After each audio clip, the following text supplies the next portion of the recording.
Good afternoon, everyone. It's my great pleasure to introduce the next speaker of our seminar, Igor Balla, currently from Leipzig University, who will tell us something about inverse MaxCut theorems. We will see. Thanks, Igor, for coming. Thank you for having me. Yeah, so I'm going to talk about a bunch of stuff, and we'll see how much we'll get through, and we'll see how much you guys will like. You know, there's a lot of stuff in this paper, and I obviously don't want to cover everything, but on the other hand, a lot of it's pretty cool, and I kind of want to cover at least some statements. Whatever, we will see. Okay, the factorization norm. So of course, we should start with something that has nothing to do with any of this, right? Communication complexity. So since this is a TCS audience, I feel like that's pretty appropriate. But just this is kind of the standard thing. So if you have a Boolean matrix, so a matrix with just zeros and ones, m by n, let's say, and you have two coordinates, an x and y coordinate, then the setting is you suppose you have two players, Alice and Bob, such that Alice and Bob, they both know what m is, but Alice only receives the x coordinate and Bob only receives the y coordinate. And their goal is to eventually determine m of xy. And the way they do it is they take turns sending one bit of information to each other about the coordinate they have. So, if the coordinate was made up of log n bits, then it would take log n many steps to send all of the information. But perhaps you don't need to send all the information in order for Alice or Bob to be able to say that they know what the answer should be.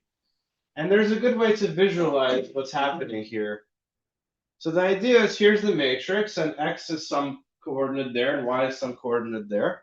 And when Alice sends information to Bob in the form of a bit, they agree ahead of time what that means. And what that means is it tells Bob essentially that whatever the x coordinate is, it lies in the, say, upper half part of all possible coordinates. And it doesn't have to be, it could be any subset, really. So, but in some sense, you're reducing the possibilities by a factor of 2 somehow. And then when Bob sends a coordinate to Alice, it's the same thing, but in the other direction. So now Alice knows that it's in this half. And then again, Alice sends information, and now we know that it's in the top right half. And then Bob sends another piece of information that it must be in that part. And now, if they both know that the subrectangle that they're at is constant, in this case it's all ones, then they don't have to send any more information. They know that they can just say the answer is 1, because at that point that all the possibilities are the same. So that's kind of the whole game here, is how do you create a protocol that can get to a point where you have a rectangle that's either all zeros or all ones. That would be so. You don't need to know that the whole rectangle is all ones. You know, like if you are Bob, you know the column.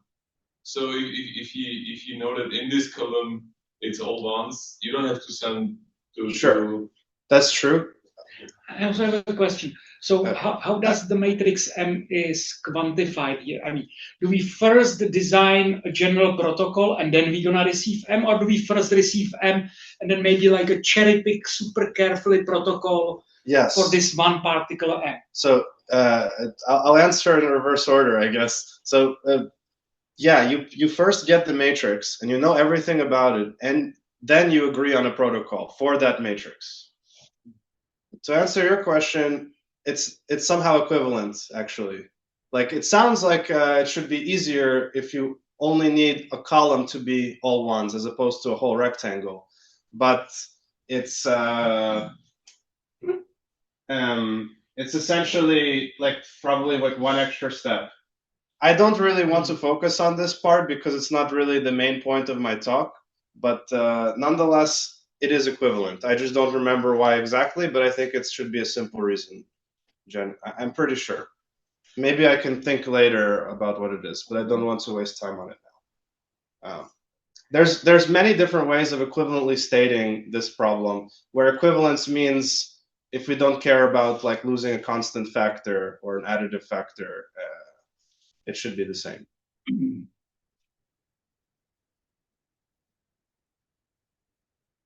Okay, so to make things a bit more precise, the particular choice of what bits to send in each round and what answer to output is called the protocol, and the length of the protocol is the maximum over all possible xy of the number of rounds you need to give some answer. So that makes sense. And so the communication complexity of this matrix is the minimum length of a protocol that always successfully outputs m of xy. Okay? So the question is for a given matrix to determine what its communication complexity is. This is like a classical thing.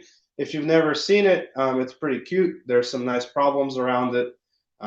There's a big open problem, the log rank conjecture, if you've heard of it, is specifically talking about this notion of communication complexity, some also called deterministic communication complexity. Basically, I already proved to you the fact that if you have a protocol that takes cc of m steps in the worst case, then, and at every step you're kind of partitioning your matrix into rectangles, then you can always partition m into 2 to the communication complexity many rectangles that are constant, so 0 or 1. And so in other words, if the communication complexity is bounded, so bounded I mean like big O of 1, some constant, then that means that the matrix must have a linear sized all ones or all zeros submatrix, right? And sometimes there are protocols that can say that, okay, if I can find just one large linearly sized matrix, then actually I can also find a protocol that has has small communication complexity. So in some sense, at least for the deterministic problem, it's somehow the interesting question is, can you find a large rectangle that's monochromatic in this matrix? And that sounds easy if you know the matrix, but actually not always, right? There are plenty of matrices for which we don't know the answer to this question, because it's the same as the question of what is the largest independent set in the given graph, and that's NP complete in general, or largest clique. But now I want to talk about, this is all motivation for what I'm going to be talking about, but now I want to talk about the notion of randomized communication complexity. And that is basically, suppose you again have a matrix, a Boolean matrix, but now instead of one protocol, you have a probability distribution over potential protocols. And the randomized communication complexity, the smallest L, such that there is some distribution of protocols, all of which have length at most L. And with this distribution, the chance that the output of my random protocol will actually equal the correct answer has to be at least 2/3. Why 2/3? Well, we just need some constant here bigger than 1/2. Of course, you can repeat this if you want to get some better probability guarantees, but this is like a standard way to say it. Okay, and that brings us to the first question of the triple H. So this, one of my co-authors is Lianna Hambardzumyan, and also Hatami and Hatami. I guess you know who they are. So they were interested in studying various questions where some notion of complexity is bounded, constant. And they conjectured that if a Boolean matrix has bounded randomized communication complexity, then it must also contain a linear-sized all zero or all ones submatrix. So we know this is obvious in the case of deterministic complexity, but it's still an open question. And unfortunately, we have not solved it. But perhaps we go give some evidence towards the fact that it might be true. And that's what I want to talk to you about. So to do that, I'm going to have to give you some more definitions. So please don't hate me for that. But they're not so bad. The problem is more that people have different ways of saying the same thing. So here's one way of saying something. If you have a matrix in general, then the trace norm of it is defined to be just the sum of the singular values of the matrix. So if it's a symmetric matrix, it's just the sum of the eigenvalues. The sum of the absolute values of the eigenvalues. If it was the adjacency matrix of a graph, this is also known as the graph energy. And you can normalize it. So if it's an m by n matrix, you can divide by the square root of m times n, and that's called the normalized trace norm. Just it's normalized somehow.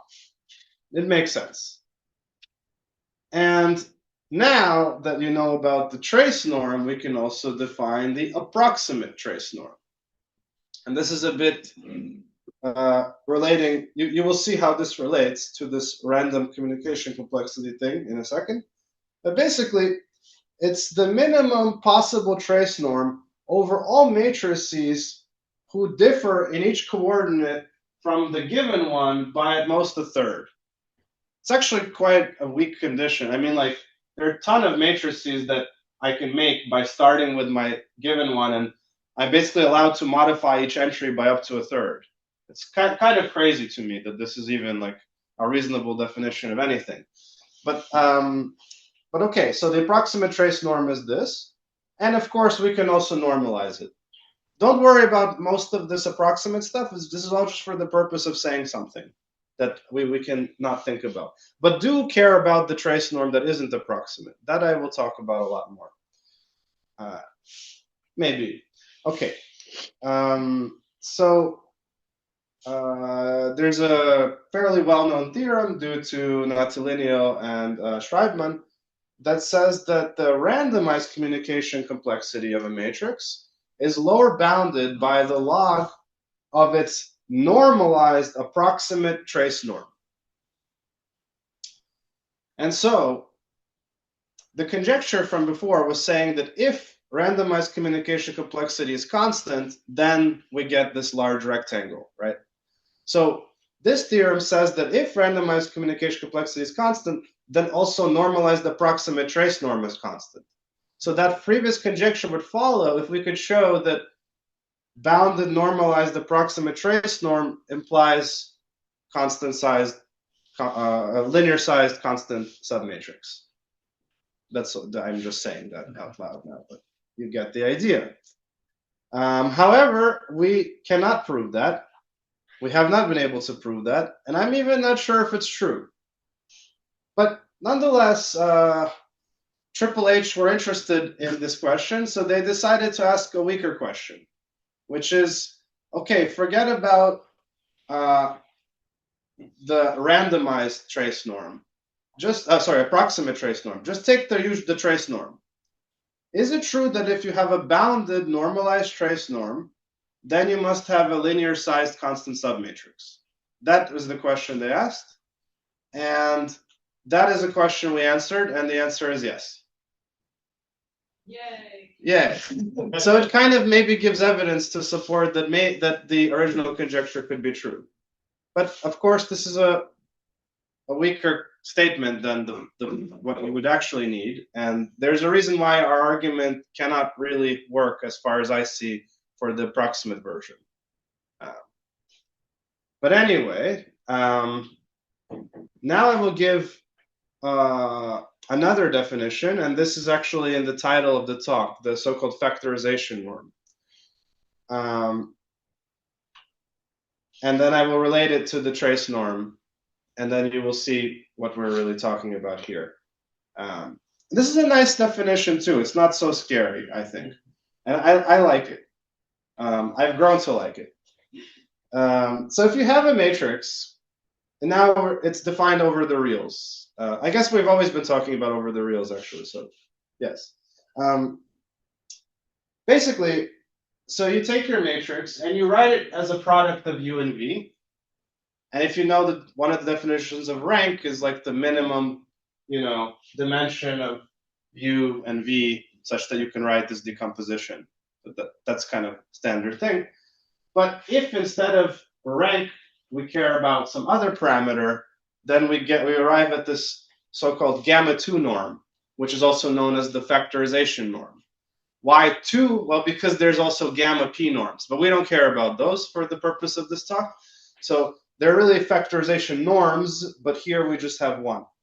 And what it is, well, you take the minimum of this quantity U row and V column. So what's U row? U row is just the maximum L2 norm of a row of U, and V column is just the maximum L2 norm of a column of V. So like the idea is that in this decomposition, if M is equal to UV, then the entries of M are inner products of a row of U and a column of V. And basically this quantity is capturing the maximum possible length of a row of U and a column of V. So if this number is small, it's saying that somehow you have small vectors that you can use to make this decomposition. Okay, so that's that. And the Triple H also made a third conjecture that actually having bounded gamma 2 norm is enough to have a linear sized constant submatrix. And as it turns out, these conjectures, they knew they were related in one direction. As it turns out, they're equivalent, these two conjectures, and we prove both of them. So that's the thing. So the reason they're related is that it's just a well-known fact, although I don't know that it's very easy to prove, but it's well-known nonetheless, that the normalized trace norm is bounded by the gamma 2 norm. So if you know that the gamma 2 norm is bounded, then the normalized trace norm is bounded. So you would think that conjecture 2 is stronger than conjecture 3 by this kind of thing. But as I said, it turns out they're equivalent. It's not that these two quantities are equivalent, but somehow if you take a submatrix, if you have constant normalized trace norm, then by taking an appropriate submatrix, you'll get one who has bounded gamma 2 norm. So you basically, by losing some constant factor, can show that these things are the same in the regime of everything being bounded by a constant. Okay. And so here is the main theorem that we proved, and I'll even state it with some explicit dependencies. So basically, conjecture 2 and 3 hold. So in particular, what we show is that any n by n, so let's make our life simple and consider just square matrices, any n by n, 0, 1, aka Boolean matrix, with gamma 2 norm being some number gamma, has a constant submatrix, which has dimension n prime by n prime, where n prime is at least 2 to the basically negative gamma to the third times n, which is indeed, if gamma is a constant, that's a constant. But that's our main result. But like, why should you really care, or why is this kind of cool? Is something I want to talk more about, because it turns out that this stuff is connected to other things as well. Okay. So I suppose I should mention that you might ask, is this exponent 2 to the gamma cubed like the best you could hope for?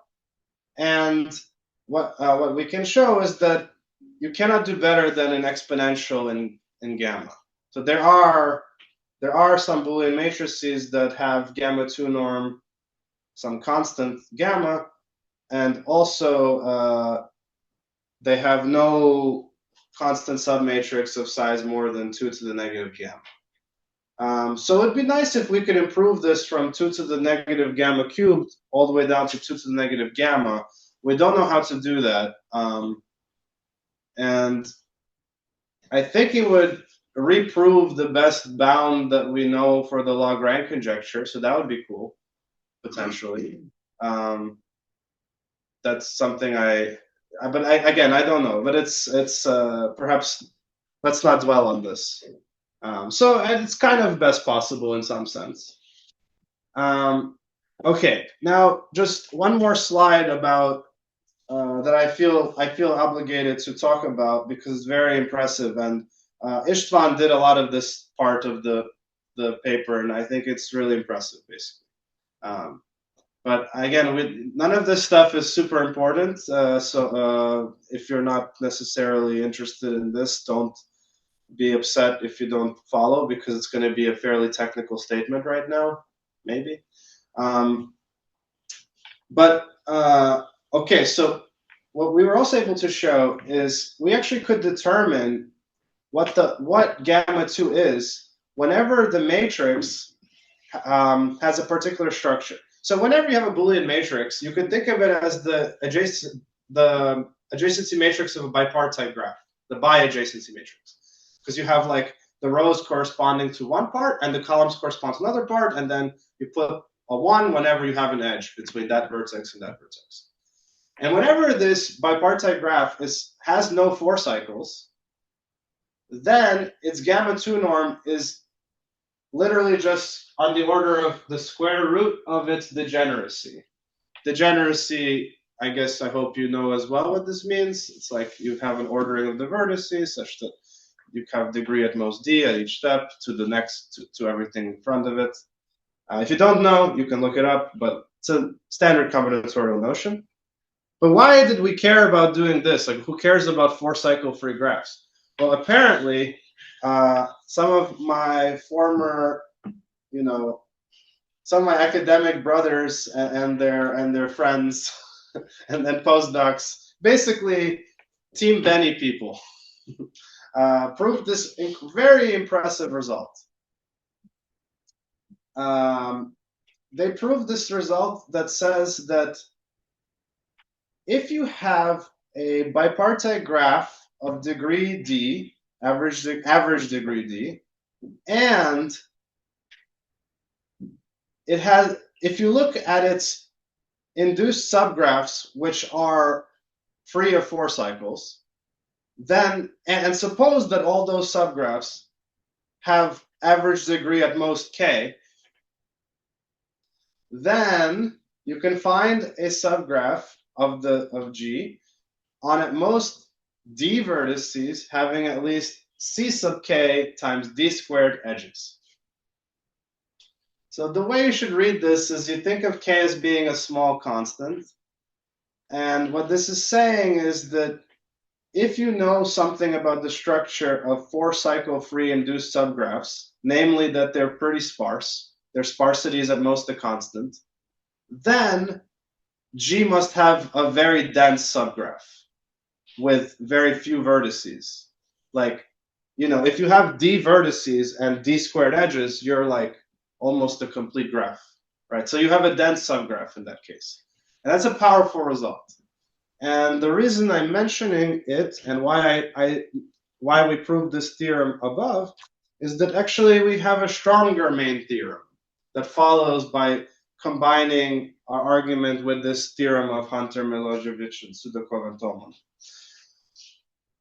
And the statement is basically that whenever you give me a Boolean matrix with gamma 2 norm being some number, gamma, and suppose that there are little m 1 entries, so that's the number of edges, then you always can find a t by t all ones submatrix where the t, the dimensions, are some constant that depends on gamma times m over n, aka the average degree. And if you think about it, that's the best you can hope for. Like, you cannot hope to find an all-one submatrix that's better than having the average degree size because, well, if all the degrees are the same, you can't expect it to be all ones if you take something bigger than that, right? Like the degree is d, and you take d plus 1 vertices, you'll have to have some vertex, or d plus 2 vertices. Some vertex will not be connected to some other one. Okay, so basically this is the strongest version of the thing, and I had to mention it.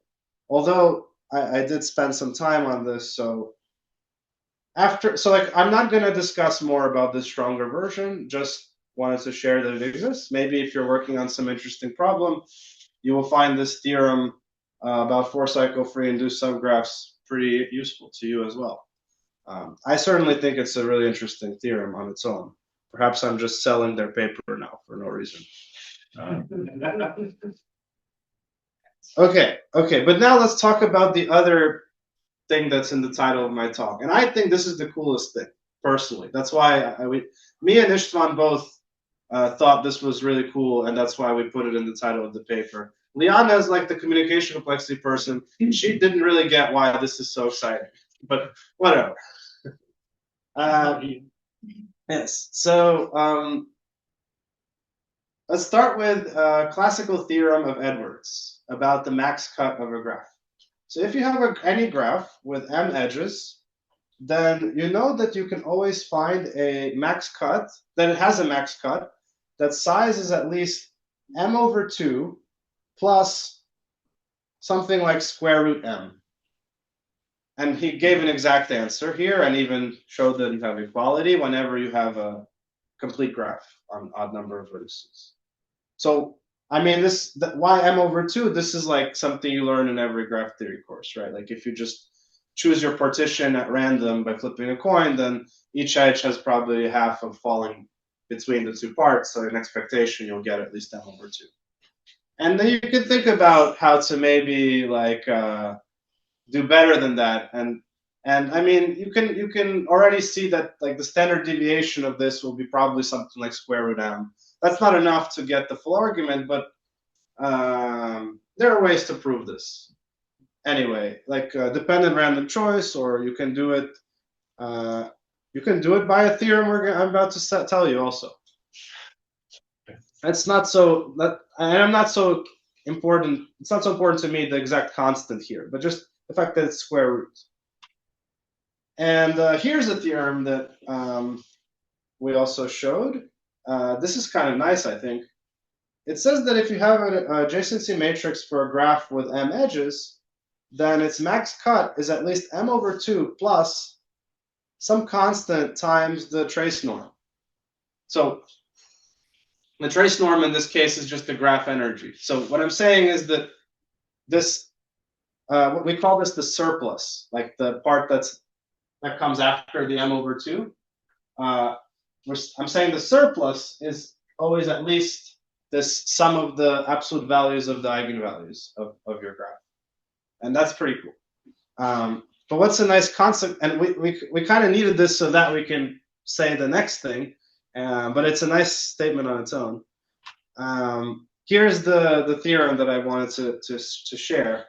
So the theorem says that, like, it's kind of contrasting Edwards' theorem. So Edwards' theorem is saying that you can always get a surplus of square root m above the max cut, above m over 2.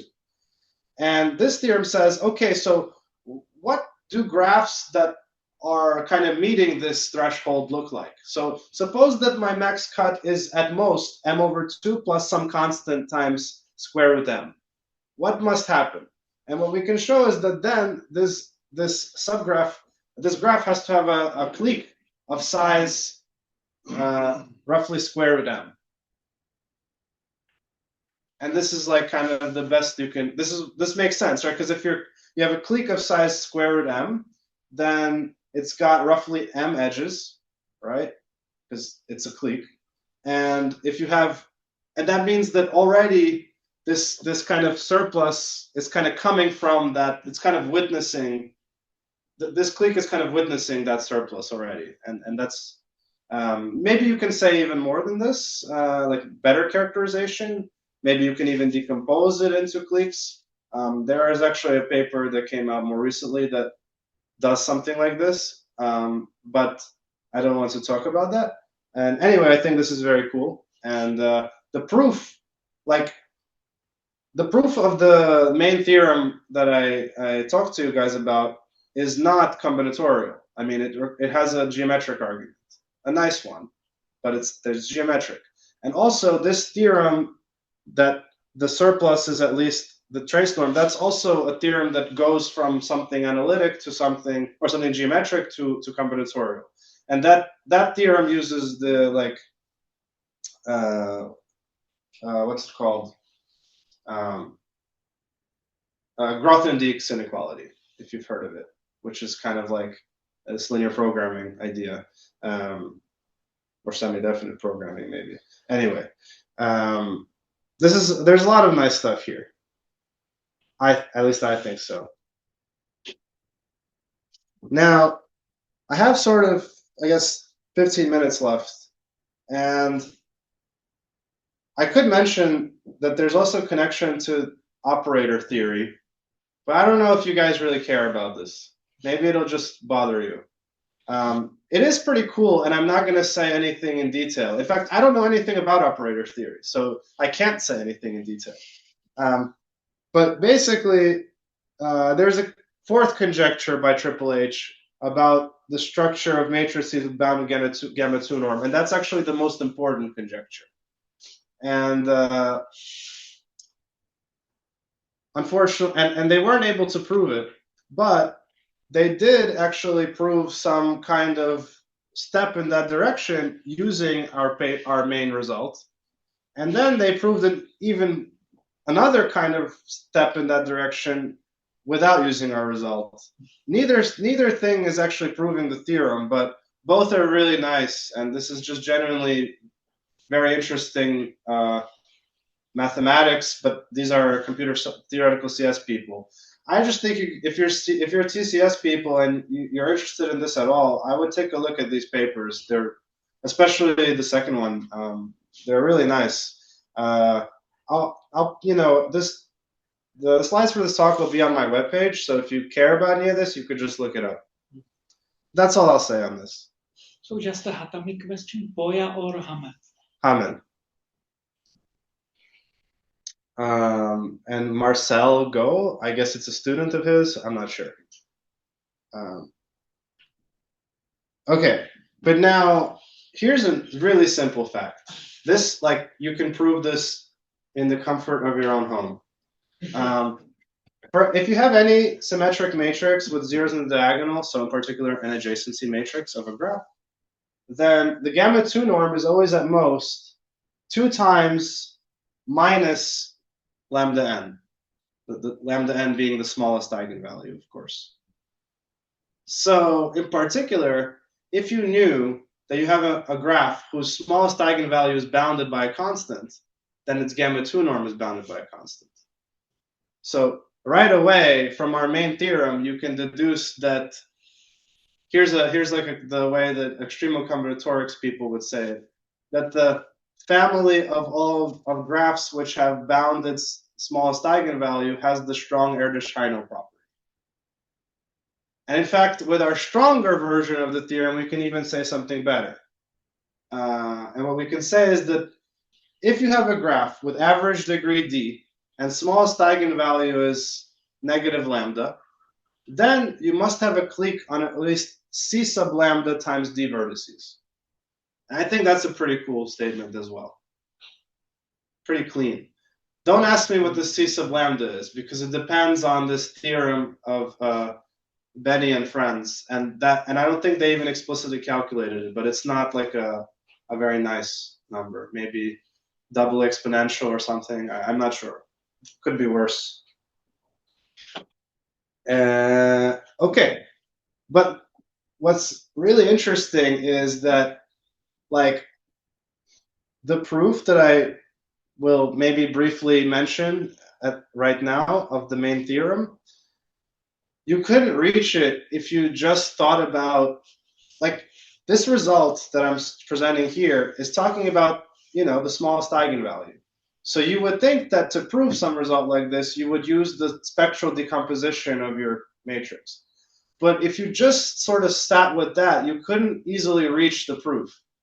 Because really what you would have to do is to take 2 copies of your spectral decomposition, like 2 copies of your vectors, and then start modifying them in different ways. So they start being different copies throughout this process. And I would never have thought to do that, except if I originally was starting with the gamma 2 question, which is inherently somehow not symmetric.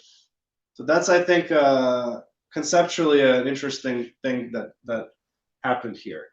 But okay, so in the last 10 minutes, perhaps let me give you a sketch of the idea. And it's really not a complicated proof either, I promise.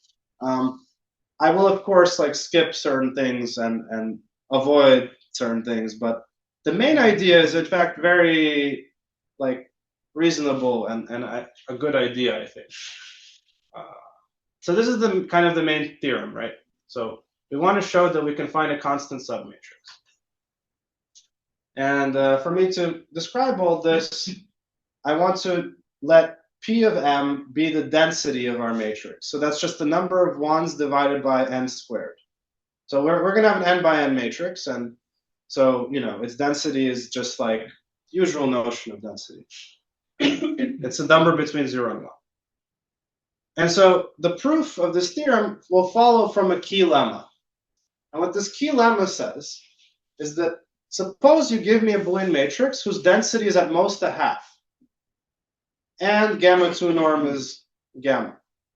Then I can find a submatrix where the gamma 2 norm goes down by a factor of 1 over gamma, which if gamma is a constant, this is also a constant. So we lose something in the gamma 2 norm, which is good because we want to repeat this process, and then eventually we will have to stop after a constant number of steps. But also, the density remains at most a half, so it doesn't get more dense, so we can keep repeating the argument. And also, the size of the submatrix is still linear sized. We lose a factor of 2 to the gamma, but that's okay because we'll only do this like gamma squared times or something, or you know. Yeah, so that's the key lemma, and I can sketch how to do the proof given the key lemma, but I think I don't want to bother with that. I think if you are clever enough, you could even figure this out on your own. Because essentially you just repeat applying this lemma until you stop, and you're forced to stop because the gamma 2 norm keeps going down. Yeah. And of course, the proof of the main theorem, the density of your matrix originally is either at most a half or bigger than a half. If it's at most a half, you start applying the lemma. If it's bigger than a half, you first take the complement and then you start applying the lemma to it. That's why you'll either end up with an all 0 matrix at the end or an all 1s matrix. So if you're in the setting where you have density at most a half, you'll get a large all 0 matrix at the end. That's what I'm saying here. But now let me kind of try to give a sketch of the proof of the key lemma, because this is where the interesting thing happens. And for this, we have our matrix and we have our factorization into U and V. And I let U1 through UM be the rows of U, and V1 through Vn be the columns of V. So the inner products between the UIs and the VJs give me my matrix. Now, let Di be the number of ones in the ith row of M. So that's if you think of it as a bipartite graph, that's the degree on the left side, let's say, of the ith vertex. And let D prime sub j be the number of ones in the jth column. If that's kind of like the degree of the jth vertex on the right side.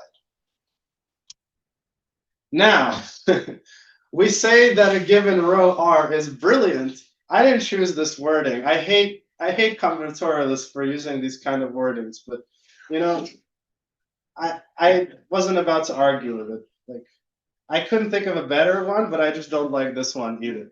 But we say that a row R is brilliant if the vector UR is not 0, and if we take the inner products of UR with all the other UIs, squared, then it exceeds this degree of R. Why would we do this? What does this mean? Who knows? But there's a reason, obviously. We'll see it. It's exactly what we need later on in the argument. And in a sense, like even if you didn't know why it's important, there's like one idea that shows you that you will get such a row or such a column. You also have the analogous notion for columns. And even if you don't know what to do with it, it sort of falls out from one simple inequality. And so maybe there's a use for it. And indeed, there will be. Okay, and for me to explain why a brilliant row or brilliant column must exist, I just need to recall a basic notion that if you have two matrices, you can take an inner product of them. It's called the Frobenius inner product. Just think of them as vectors and do the usual thing. But if you know it, you know that it also satisfies this property. And that's kind of an important one. If you don't know this, you really should. So this is kind of the point, is that you can always find a brilliant row or a brilliant column. And the proof is basically, well, let's assume you can't. And then we just consider that. So we take our u's, we take the u times u transpose, add them up, and subtract it from the v transposes. That's some kind of matrix, and we take its Frobenius norm. Okay, so Frobenius inner product also has a Frobenius norm. You get the idea. You take the norm squared. Whatever it is, it's a number that's at least 0. But then when you expand out you cross multiply everything, you'll get 3 kinds of terms. Let's focus on the easiest terms, the uivj terms. Well, it comes from the fact that there's a square here because of this property I just said about Frobenius inner product. But these are exactly the entries of my matrix. These are exactly the mij's, because that's how it is defined. So this is just the sum of the squares of the entries. And it's a 0-1 matrix, so this is just the sum of the entries. Okay?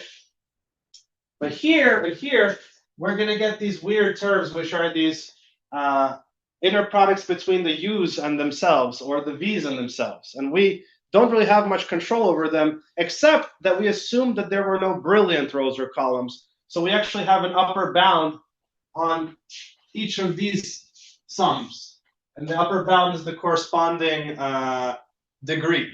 So we have this is at most the sum of these degrees, this is at most the sum of those degrees, and this is exactly equal to this. But if you look at all these quantities, each of these is just counting the number of edges, or number of edges in the bipartite graph, or the number of ones in the matrix. So all these 3 numbers are equal. So that means that this is just 0. So we've got 0 is less than 0, a contradiction. So there must have been a brilliant row or column. And now how do we use all this? Why do we care? Now comes the part that is like this was one nice idea, and here's the other nice idea, let's say. This was the geometric thing. Now here's something a bit more combinatorial, but still has a geometric aspect. Okay, so here's my proof sketch. And I will start by doing some hand-wavy stuff that you don't need to worry about too much. I don't want to explain what this is, but there's a notion of discrepancy for Boolean matrices or for graphs. And basically, if gamma 2 is small, then we know the discrepancy of the matrix is very, very large. And what that means is that if the density is at most a half, I can find a submatrix losing only like a 2 to the minus gamma factor. I can find a submatrix so that the density gets smaller, like 0.01. So basically, I can find a submatrix where each row and column will have at most 0.1 times n many ones. So if all the degrees were like n over 2, now they're like n over 10. That's step 1. And now we describe a process where the first step is you start with this factorization. So we have our starting point, we have our u naught, our v naught, and their product is this m naught. And by definition, we can take this so that the lengths of the rows of the u naught are at most square root gamma, and the lengths of the columns of v naught are most square root gamma, because the product of these two numbers is gamma. And you can reweight things so that one, like if you think about factorizations, you can always multiply one if you divide the other. So you can always scale them so that they're both root gamma, basically. So that's our starting point. So our vectors have length root gamma, basically. That's the point here. And now we're going to repeat the following procedure. Assuming that we're at step I, and we have a matrix that's mi by ni, then we're going to stop either if we get to the all-zero matrix, then we're happy, obviously, or if either n sub I becomes less than n naught over 2, or m sub I becomes less than m naught over 2. So if at any point the size of our matrix, either the width or the height, whatever, if either one gets a factor of 2 smaller than when we started, we stop. Okay? And I'm also going to stop this talk very soon, I promise. I just wanted to get to the next slide, perhaps because it explains the main idea, and I won't go much further on that. So case one is that there exists a brilliant row. They're always either a brilliant row or column. Let's talk about the row case. The column case will be similar. What we do is we take our vectors. So we have these two sets of vectors, u1 up through un and v, um maybe, v1 up through vn, right? And we found maybe here is a brilliant row, ur. And now what we do is we project all of the other vectors onto the orthogonal complement of this guy, all the other u vectors. So that changes them. Now we got u1 prime up to ur prime. And what is ur prime? Well, it's of course 0, because if you're projecting onto the orthogonal complement of yourself, you disappear. Why do we do this? Now we define a new matrix, u sub I plus 1, whose rows are now these u primes. But the v's are, and we also define vi plus 1. And the vi plus 1 is a submatrix of vi where we only keep the columns which were orthogonal to ur. And now this explains what's going on. Because if you think about ur, right, this had some edges to some things and some non-edges to the other things. And I'm saying that we're only going to keep those v's that were corresponding to non-edges. Why? Because being a non-edge meant that the entry is 0 in the original matrix. And what that means also is that these vectors are orthogonal. And if they're orthogonal, then even after I project all of these other guys onto the orthogonal complement of this, it doesn't affect their inner products to these guys, because they're not related, they're orthogonal. So I keep everything here and everything here, and in the process of doing so, I still get a genuine, if I take now all the inner products between them, I still get a genuine submatrix of my original matrix M. I didn't mess anything up, actually. But because I did this projecting, the lengths of my vectors may have gotten smaller. And in that way, I'm able to reduce the gamma 2 norm, because the gamma 2 norm is basically the maximum length of these vectors. Roughly speaking, that's the whole idea. And yeah, I'm not going to explain how it goes because it's just some bookkeeping, but you get the point. I think that's the main idea. And with that, I would like to finish. So thank you. Okay.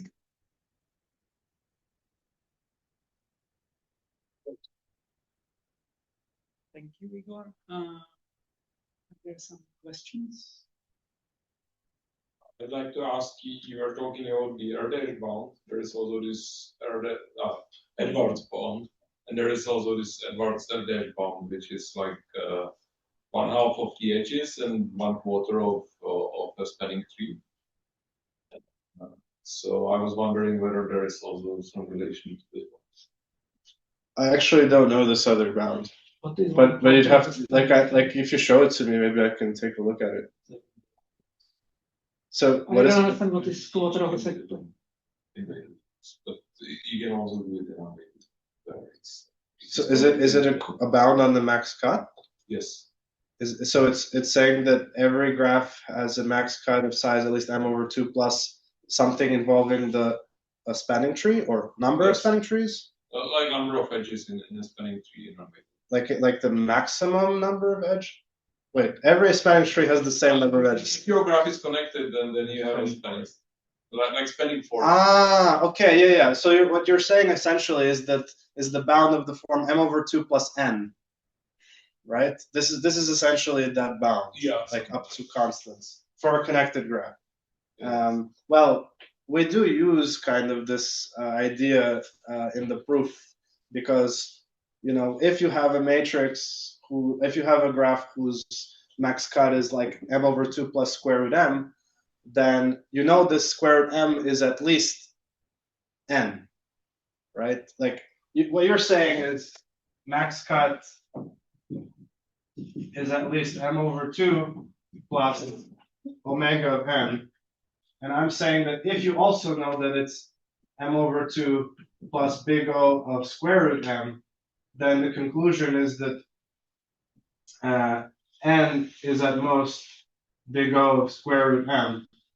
In other words, m is like n squared, like approximately, and that means that we have a very dense graph, and that we do use that.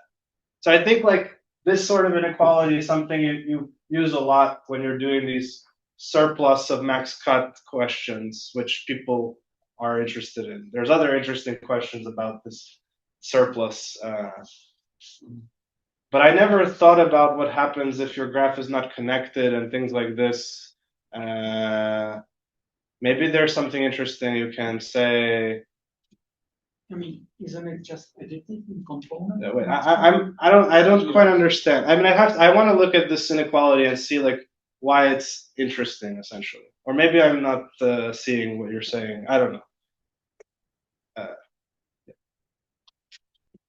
But then it's just about balancing the number of vertices in your k components. I mean, if your spanning tree count told me that I need k components, and then either some convexity must either tell, depends whether you minimize or maximize, must tell you that you either go for k times n over k, or k minus 1 times 1 and 1 times n minus k.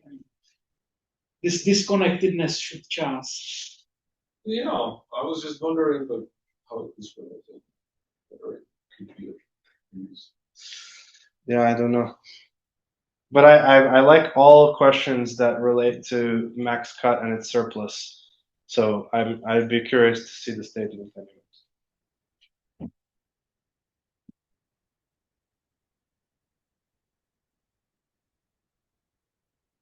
I have a stupid question. How computationally difficult is to compute those norms? Gamma 2 and those, I forgot their names. The factorization norms? Yeah, that's a good question. I think I was asked this question before, and now I'm forgetting what I mean, because I don't really know the answer myself, but I'm trying to remember if it's well known in general.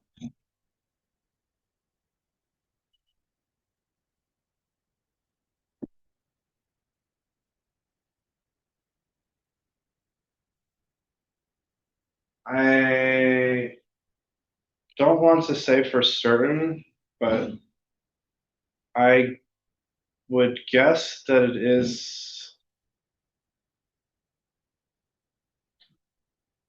like at least approximately computable efficiently, maybe with semi-definite programming. I do know that there are like open questions for concrete, simple looking matrices about what their gamma 2 norm is. Like, I think if you have the half graph, if you know what the half graph is, and you try to compute the gamma 2 norm of that, like exactly, it's open. I mean, you can get like an approximately good answer, but computing it exactly is an open question. So I don't know if you can exactly compute it efficiently. I would guess not, actually. Yeah, it's surprising. Like for some simple sounding matrix like that. By half graph, you mean the bipartite half graph? Yeah, exactly. Like where you can connect I with at least I on the others. Yes, I think that. Yeah, exactly.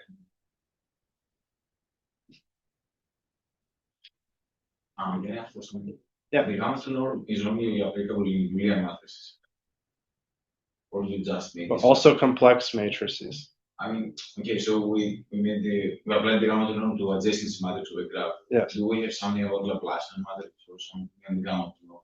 Yeah, I mean, it would also apply to the Laplacian matrix. I mean, you can apply it because Laplacian matrix also it's over the reals. But it has to be either the reals are complex. So because you need to be able to make sense of singular values, right? And that really only makes sense in that case, I think. Yeah. So in the definition of the gamma 2, you consider UV to be real matrices, even though the original matrix is just Boolean. Yeah. But for the computational aspect, it's not even clear like what are the dimensions of U and V. You know, like the rooms and rows here, but you have to. I guess you could probably assume that they're at most n. Like if it's an n by n matrix, I think you don't need more than vectors on n dimensions. I believe you can probably prove something like that. Like I don't think it's like some crazy unbounded thing. I mean, someone like. Yeah, maybe you can even. I mean, I don't know because that might be too much to ask for. Like you do know there are u's and v's where the vectors have rank r. That's the definition of rank. But it might be that those u's and v's don't give you the optimal gamma 2 norm. Maybe they're very long, some of them. So you make them shorter by giving them more dimensions somehow. I think that that's very possible.